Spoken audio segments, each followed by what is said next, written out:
هرچی فلافل تکراری خوردی بذار کنار، یه بار به این روش درست کن، مطمئنم عاشق طعمش میشی.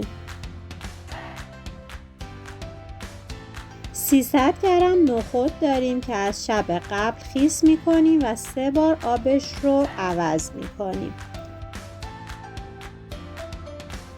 2 عدد سیب زمینی، 4 حب سیر و 1 عدد پیاز بزرگ رو به مواد اضافه میکنیم. نمک به میزان لازم. بیکینگ پودر 1 قاشق غذاخوری. ادویه فلافل 1 قاشق و نصفی.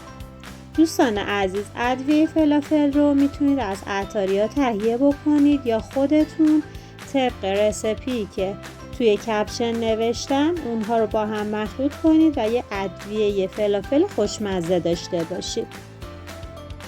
موادمون رو به خوبی با هم دیگه آسیاب میکنیم. 1/3 پیمانه آب سرد داریم که به موادمون اضافه میکنیم. آب سرد باعث ترد شدن و پوک شدن فلافل هامون میشه. دوستان عزیز، خوشحال میشم که پیج ما رو لایک کنید و سابسکرایب و زنگوله کنارش رو هم بزنید. موادمون رو به خوبی با هم دیگه مخلوط میکنیم. خب الان مواد ما آماده هست. شما میتونید غلظت مد نظرتون رو ببینید. باید موادمون نه خیلی سفت باشه نه خیلی شل و آبکی باشه.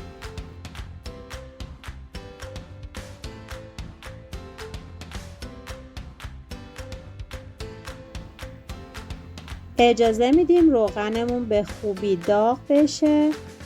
این قالب های فلافل رو شما میتونید از پلاسکوهای محلتون تهیه بکنید. خب به اندازه کافی برمیداریم، توی قالب هامون میذاریم. قالب ها به صورت فشاری هستش. دکمهش رو فشار میدیم، مواد رو که زدیم بعد دکمه رو به سمت پایین میزنیم و مواد رو داخل روغن داغ میریزیم.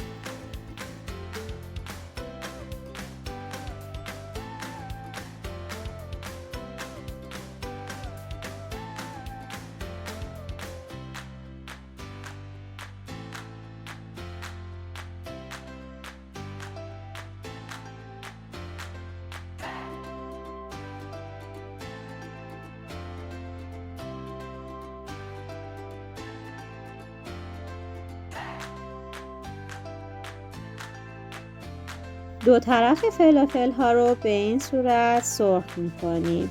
خوشحال میشیم که کانال ما رو حمایت کنید.